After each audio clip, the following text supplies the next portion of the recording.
Muy buenas tardes y bienvenida a nuestra invitada, antropóloga y feminista argentina, conocida por todas, Rita Segato. Saludamos a las compañeras de otras regiones del país que están presentes aquí y a las que nos acompañan siguiendo esta actividad vía streaming. Agradecemos a la Fundación Henry Bell que ha posibilitado la realización de este evento y a las compañeras de la Escuela de Salud Pública de la Facultad de Medicina de la Universidad de Chile que gestionaron este espacio. Es un honor para nosotras poder contar con Rita hoy, sobre todo por su trayectoria y experiencia como feminista, investigadora y académica. Dentro de algunas de sus obras podemos mencionar La nación y sus otros, las estructuras elementales de la violencia y, por supuesto, su último libro, Contrapedagogía de la crueldad. Cuando vengo a Chile yo me emociono, tengo un gran cariño, es como algo familiar, es muy extraño. Será algo paranormal, pero resulta lo siguiente. Mi mamá nació en 1913 en La Pampa, Argentina, ¿no? Yo fui una hija ya cuando yo tenía 38 años, nací. Estas cosas se pueden decir porque nosotras tenemos otra forma de dar conferencias y hablar al público. Entonces yo puedo comenzar por ahí y ustedes me van a entender tranquilamente. Entonces mi mamá, que había nacido en el centro de la Argentina, en La Pampa, que en esa época no era siquiera una provincia como es hoy, sino un territorio nacional, y nació en 1913. Y cuando nació fue la tercera hija mujer. O sea, de ahí un poco su feminismo, lo que hoy identifico como su feminismo, y cuando hablo digo que fui criada, soy una feminista de segunda generación, porque me crió con ideas atroces sobre los hombres y por eso digo que ella era todavía más radical que yo.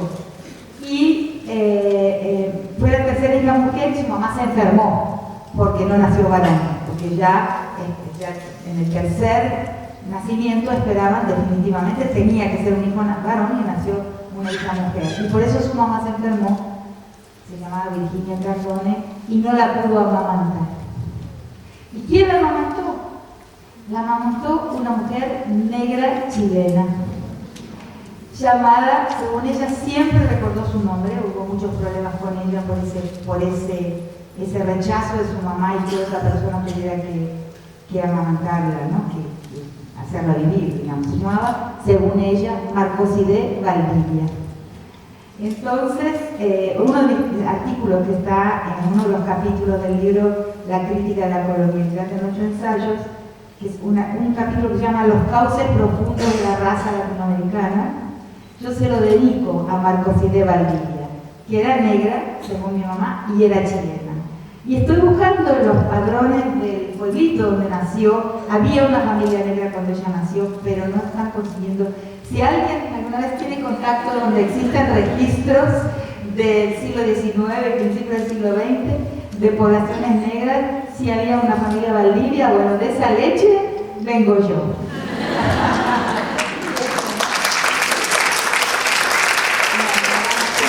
A partir del 93 yo me encuentro con la violencia. Antes no. Antes mis estudios sobre género no trataban sobre violencia, y también el mundo no hablaba sobre. Fue muy rápido, ¿no?, el camino que nos lleva hasta el presente, donde el tema de la violencia no solo está instalado en la teoría feminista, en el pensamiento feminista, sino en la realidad de una manera absolutamente ¿no?, que no se puede esquivar, ¿no? Es un tema que se ha ido colocando ante nuestros ojos, creciendo en los hechos y también en el pensamiento que le hemos dedicado las feministas. Entonces, en ese camino estaba viendo cómo iba a preparar la presentación, y bueno, mi camino fue el siguiente: una larga conversación con equipos de estudiantes en la cárcel de Brasilia con presos por violación, y ahí en esas entrevistas surgen dos ideas que son las que traigo conmigo hasta el presente y se fueron como desarrollando y desdoblando hacia nuevas categorías de los últimos años, pero sin contradecir las anteriores, sino profundizándolas. O sea, los crímenes de género son crímenes políticos, ¿no? Quien lo produce es un orden político, no un malestar emocional fugaz, o sea, las emociones fuertes. Que en algún momento puedan intervenir las emociones fuertes, sí, claro, pero si lo reducimos, si ese cliché, ese fetiche, ¿no? Del crimen de odio, ahí cierra y clausura el pensamiento, si lo terminamos, tapamos la comprensión con esa expresión, nos quedamos sin entender nada. Esas expresiones que son tan de uso común, por ejemplo, el morir solo por ser mujer. Hay una tesis maravillosa de Colombia, de una joven de la costa pacífica, una tesis de maestría, que dice, no morimos solo por ser mujer. Es falso. O sea, hay algunos aciertos, algunos descubrimientos del movimiento feminista que fueron importantes en su momento, pero de repente producen el efecto de que la gente los repite y paramos de pensar. Pensamos que solo con decir el nombrecito, crimen de odio, o solo por ser mujer, ya está liquidado el asunto, ya entendimos, y no entendimos nada. Y eso es tiene un precio muy alto y reduce mucho lo que se necesita pensar para llegar al final de nuestro problema, para llegar a las soluciones. Porque lo que descubro en la cárcel es que se trata de dos ejes. Un eje vertical, agresor-agredida, y un eje más importante todavía, en mis análisis, es el eje determinante, que es el eje que llamo horizontal de la relación entre el agresor y sus interlocutores preferenciales, que son los hombres. En esa doble interlocución, la interlocución con la agredida es derivada de la manera en que se da, es secundaria con relación a la interlocución principal, que es la del hombre con el sujeto agresor, con sus pares, con lo que entonces en aquel primer tiempo le llamo algo así como el club de los hombres, la cofradía masculina, la fratría masculina, y ese es el vocabulario de muchos años. O sea, los hombres son una especie de club, una especie de fratría, una especie de cofradía o de hermandad. Y luego los problemas parciales, de interés particular. El problema de minoría, ahí está la idea de la minorización, no por el número de personas, sino por la parcialidad, la particularidad del problema. Es un problema de interés particular de las mujeres nada más. Eso, haber aceptado esa identificación del problema de la violencia contra las mujeres, es un problema que lo hemos pagado carísimo, es un error brutal, y eso hay que deshacerlo, hay que desmontarlo, hay que desmontar la estructura de problemas centrales del sujeto universal y problemas particulares, ¿no?, de los sujetos no universales, de nosotras, las anomalías, ¿no? Como digo siempre, la modernidad inventa la normalidad. La normalidad es una invención moderna, el normal, y sus anomalías. Entonces, toda diferencia en el mundo de la normalidad, toda diferencia se transforma en una no anomalía. Entonces, la mujer, desde el mundo binario, que no es el mundo dual de los pueblos indígenas, cuidado con confundir la estructura dual con la estructura binaria, son estructuras totalmente diferentes. La estructura dual, aunque jerárquica, pero los dos términos que la componen, y a veces más de dos, pueden ser más de dos, son ontológicamente plenos. Los dos tienen su propia politicidad. Uno no es derivativo del otro, los dos tienen plenitud, ¿se entiende? En el mundo binario, que es el mundo de la modernidad, es el mundo del uno y sus otros. El sujeto universal normal y sus álteres. Entonces las mujeres ahí nos transformamos en la otra del hombre, el negro es el otro del blanco, el indio es el otro del conquistador. Las sexualidades disidentes, no normativas, son las otras de una sexualidad normal, y así por delante, ¿no? Los cuerpos deficientes son la anomalía o el déficit o el otro del cuerpo sano. Toda esa estructura con que vemos el mundo, que es la estructura misma de la minorización, es equivocada y hay que luchar contra ella. Nos ha servido para algunas luchas feministas y sobre todo para reconocernos, ¿no?, los intereses de las mujeres, pero ha tenido también un efecto perverso, ¿no?, en cómo luchamos y cómo vemos el mundo. Bueno, mi consulta más iba a si podía usted profundizar en lo que es la estructura dual. Si podría darnos ejemplos, por favor. Gracias. En los pueblos comunales, en los cosmos comunales, que no es el cosmos, eso también es son conclusiones de trabajos y de análisis muy recientes míos, ¿no? El cosmos creacionista, el Dios creador único, es distinto al cosmos pachamámico. El cosmos pachamámico, como uno de los ejemplos de un cosmos indígena, todos los elementos de ese cosmos tienen una generación, tienen una cogeneración, es lo que se llama en teología. El Dios monoteísta, creador de todo, nace solo, o sea, tiene una generación independiente. Surge, crea el mundo y crea todo lo que existe. Por tanto, su relación con el mundo no es una relación recíproca. No. O sea, podemos dejar de ir a misa, dejar de tomar la comunión, dejar de bautizar, dejar de hacer todo, pero como él surgió solo, no va a desaparecer. En el mundo pachamámico y otros cosmos indígenas, la generación de todos los elementos, hay una cogeneración, codependencia. La idea de la codependencia es muchísimo más fuerte que en el mundo de los monoteísmos. Entonces, por eso, en esos cosmos, la reciprocidad es central entre la tierra y los seres humanos, ¿no? Y también entre los seres humanos entre sí y entre todo lo que existe. Ahí entonces se instala la dualidad como un principio de cogobierno, ¿no?, entre un principio femenino y masculino.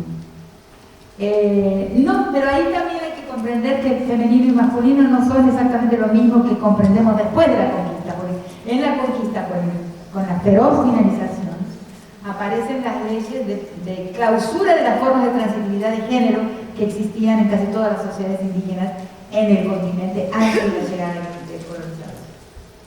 Les recomiendo, siempre los cito, los textos de un gran autor peruano, que es un hombre italiano, pero era un peruano que murió hace unos 4 años, llamado Giuseppe Campuzano. Él hizo un levantamiento de todas las leyes coloniales y los castigos que se daban al indio vestido de india y a la india vestida de indio. Quiere decir que la transitividad de género era un fenómeno muchísimo más, no muchísimo más, era una posibilidad abierta. O sea, la determinación de qué género tenía la persona no venía de su cuerpo, sino de su papel social, el papel que iba a cumplir. Pero la dualidad tiene que ver con un mundo siempre dos. Buenas noches a todos. Rita, queríamos saber también cómo se vinculan los conceptos de pedagogía de la crueldad y espectacularización de la violencia con el tratamiento periodístico que le dan los medios de comunicación a la violencia contra las mujeres y, en ese mismo sentido, dado el contexto actual, cuál debiese ser el rol que jugaran los medios de comunicación respecto a ello. Sí, claro. Porque eso he aprendido de una alumna mía, se llama Daniela Gontillo, que escribió una tesis comparando lo que ella llama la violencia mimética y trata el género, la violencia de género como una violencia mimética. Quiero que lo publique y o quizás puedo mandársela a alguien la tesis para que se vea, porque ella va a comparar 3 países, Colombia, Brasil y Argentina.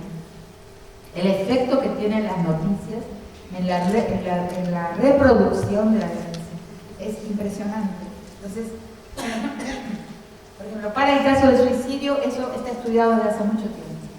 En un determinado momento, 12 jóvenes japoneses se suicidó uno y los otros se suicidaron en secuencia, y se descubre que el suicidio es contagioso, tiene un efecto que se replica.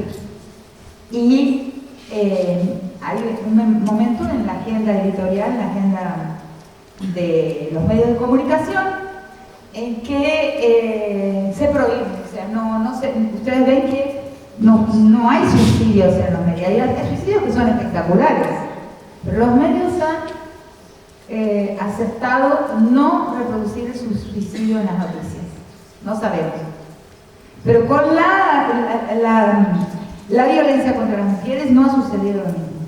Y ni siquiera, entonces, ahí queda la gran duda, ¿no?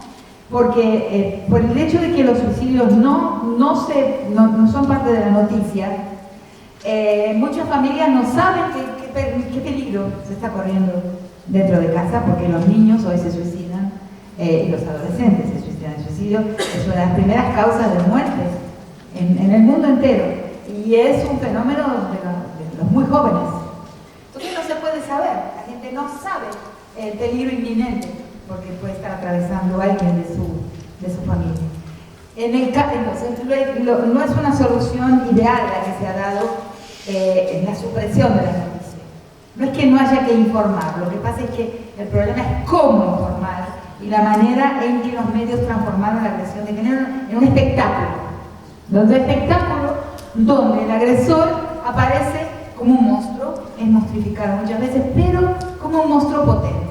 Y al hombre lo que le interesa es cómo volverse, cómo su papel, mostrarlo a los ojos de la sociedad y de los otros hombres como el papel de un sujeto potente. La potencia, de alguna forma, es su dilema.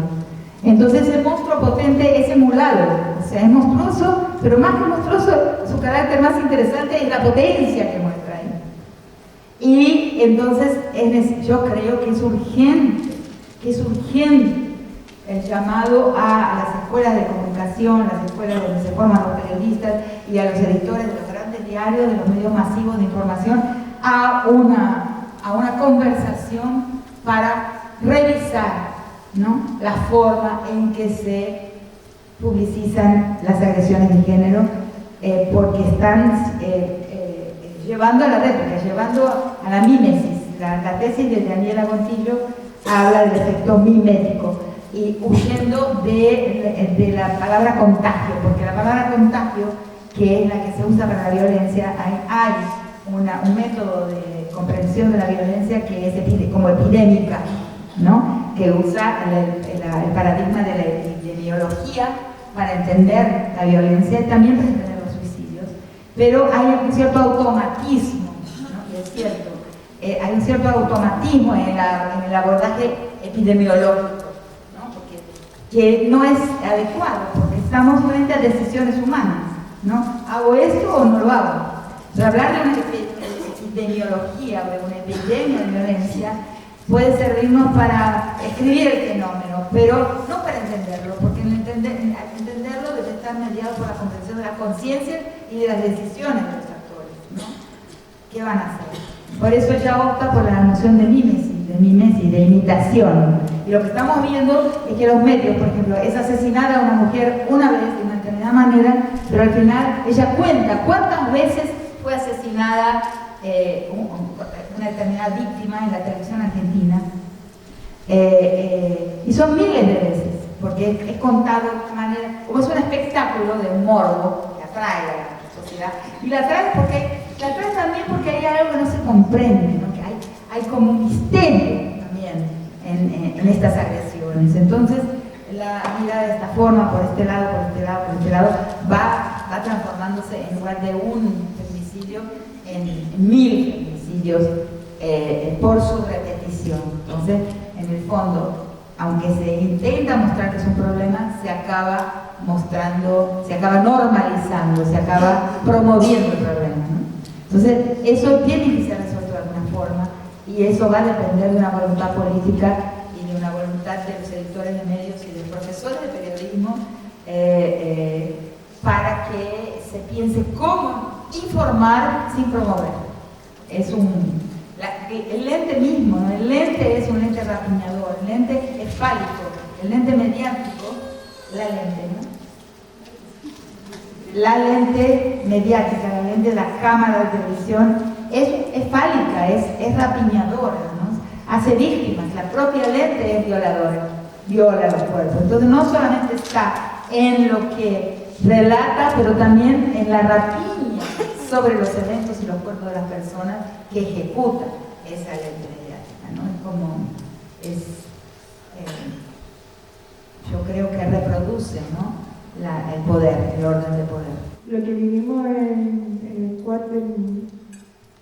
8M fue lindo, fue hermoso, fue a nivel mundial, pero más allá de eso, ¿qué podemos aportar como ciudadanos? O sea, yo en mi caso, sin tener algún estatus de poder, ni siquiera en mi familia, porque mi familia es súper patriarcal. Entonces, ¿cómo usted podría tal vez guiarnos y guiarme en ese aspecto? Gracias. En mis análisis yo digo que en la transición a la modernidad, al mismo tiempo que de la historia de los hombres deriva el Estado, o sea, tengo es un poco osado, pero es una definición no weberiana de la racionalidad burocrática del Estado. Yo creo que el Estado, por lo menos en nuestro mundo, en América Latina, es el último momento de la historia de los hombres, o sea, el momento contemporáneo en la historia de la masculinidad, por la distancia de la gestión, en fin, voy a ser hipersintética. Al mismo tiempo que ese hombre, que era un hombre del mundo dual, era el hombre con minúscula, con H minúscula, era el hombre de ciertas tareas, la tarea de la política, la tarea del espacio público, la tarea de la negociación y la conversación con las otras casas, con la otra aldea, con el otro pueblo, con el frente colonial y después con el Estado, él es el negociador hacia afuera. Había otra politicidad que era la politicidad del espacio doméstico, que era, a diferencia del presente, ese espacio de la casa, de la familia extensa, de la casa comunal, era atravesado por mucha presencia, un espacio abierto, o sea, no era, cuando decimos doméstico hoy inmediatamente pensamos que es privado e íntimo, pero en el mundo comunal la domesticidad no es ni privada ni íntima, tiene otra forma de gestión de la vida, realiza otras prácticas que tienen que ver con la gestión de la vida y que inciden en la historia colectiva. Entonces es muy diferente esa estructura que la estructura de la familia moderna. Lo que pasa con la transición a la modernidad es que la tarea de los hombres se transforma en la tarea universal de la política, secuestra toda la política y toda la politicidad es una politicidad en clave masculina, o sea, que viene de la historia de la politicidad masculina. Y la politicidad femenina se clausura, queda clausurada, retenida, represada, y el espacio doméstico es totalmente despolitizado, se transforma en un resto de lo político. Por eso tenemos tanta dificultad cuando las agresiones son sobre nuestro cuerpo, son sobre nosotras, siempre son una especie de crimen menor, como he dicho, entre comillas, un crimen menor, porque nunca es un crimen plenamente político, siempre es el crimen de un habitante, nosotras, una habitante de un espacio totalmente despolitizado, despublicizado, o sea, residual con relación al mundo de la política de verdad, del sujeto universal. Tenemos un papel central en la historia, pero al privatizarse el ámbito que ocupamos, al volverse íntimo, esto no es visto como política. Lo que hacemos todos los días no es visto como algo del campo de la gestión, del campo de la politicidad. Lo que pasa es que con el fracaso de la historia patriarcal, ¿no? Con el fracaso rotundo de los estados como forma de gestión y protección de la vida, ¿no? Porque si no aprendemos de la historia, no sé, paremos de poner historia en el currículum de la escuela, porque mejor ponemos relojería, panadería o matemáticas. Bueno, yo sé, pero lo estoy diciendo del otro lado, estoy diciendo que es una historia mal aprendida. La historia de los intentos diversos que hemos hecho para tomar el Estado y desde el Estado reorientar la historia. O sea, tomar el Estado por las armas o tomar el Estado por las elecciones y desde ese Estado reorientar la historia no funciona, porque no se puede reorientar la historia con el patriarcado adentro. El patriarcado digamos, es la primera lección de desigualdad, es el cimiento y la base que va a replicarse en todas las formas de expropiación de valor, en todas las formas de plusvalía de todo tipo, ¿no? Económica, racial, imperial, todas las formas de expropiación, de extracción de valor no reconocido van a replicar la primera, que es históricamente en un tiempo filogenético y en un tiempo ontogenético, en la historia del pueblo y en la historia de los individuos, es el orden patriarcal que nos da, que nos prepara, que nos educa para la expropiación, para ser expropiadas o ser expropiadores. Entonces, para mí ese orden patriarcal es central. Por eso, por el avance con el feminismo, o sea, las mujeres en la calle y el cambio de la sociedad, del movimiento de la sociedad. Como decía Aníbal Quijano, que es una frase extraordinaria, parece muy simple, pero es muy llena de sentido, él decía, no hablemos de los movimientos sociales, hablemos del movimiento de las placas tectónicas de la sociedad, hablemos del movimiento de la sociedad. La sociedad ha movido sus placas tectónicas, hay un movimiento de la sociedad. Finalmente, después de casi 70 años de feminismo, hay realmente un cambio. Lo vemos en los niños y las niñas, cómo hablan. Es impresionante. Es impresionante a veces ver un niño hablando sobre los temas que nos costó tanto tiempo y tanto esfuerzo colocar en pauta, sobre la sexualidad, ¿no? Sobre las transitividades de género, sobre la androginia, sobre ser hombre o mujer. Muchísimos niños y niñas ya han trascendido esa problemática. No sé en Chile, pero en Argentina es así, es sorprendente.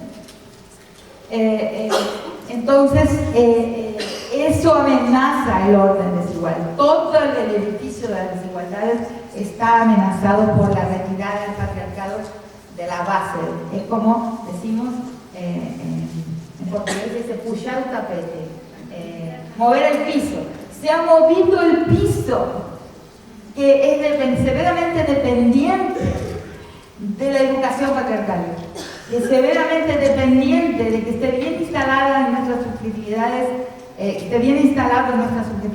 el orden político patriarcal, porque ahí naturalizamos las otras formas de dominación.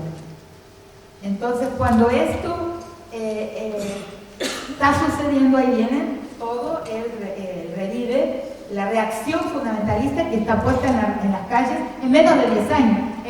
Nosotras tenemos 70 años de caminada.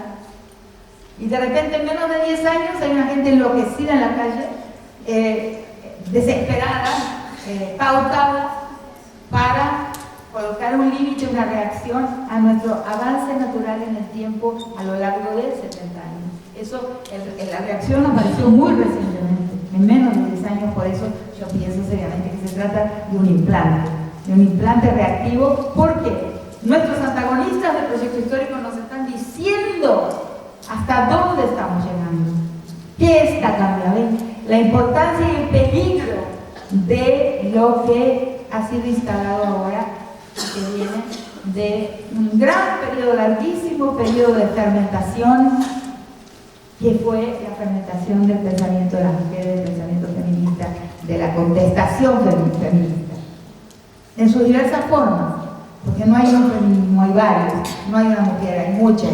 Y una de las cosas que no debemos olvidar, que hay quien nos quiere hacer creer que los debates en el interior del movimiento son su fragilidad. No, el hecho de que el movimiento sea plural y que haya debates apasionados en el interior del movimiento, voces divergentes y que nos concentran en dialogar entre nosotros, es la fuerza, la dramaticidad, la intensidad del movimiento. Un movimiento monopólico, monolítico, vacío de divergencias es un movimiento que no existe, en realidad es falso, es inexistente. El hecho de que hay muchas voces, mucho debate, mucha divergencia, es porque es un movimiento absolutamente vital, que existe y que está en la calle y que está en el mundo. Y sobre todo que está en la cabeza de los niños y las niñas han tomado conciencia de que este movimiento existe, nuestra política existe. Entonces es un momento absolutamente importante, por lo tanto hay que pensar mucho para no ponerlo en riesgo, ¿no? Ese es otro tema. No hay que parar de pensar que está en riesgo porque, claro, amenaza mucho. Está tocando uno de los centros neurálgicos de la reproducción de todos los poderes. Entonces, la politicidad femenina es aquella forma de gestión de la vida que tiene sus características. Yo llegué a mapear algunas, pero estoy en camino también. Ahí todo el mundo tiene que ponerse a pensar. ¿Cómo es una gestión de la vida en clave femenina? ¿Qué es una política? Una política es una gestión de lo colectivo.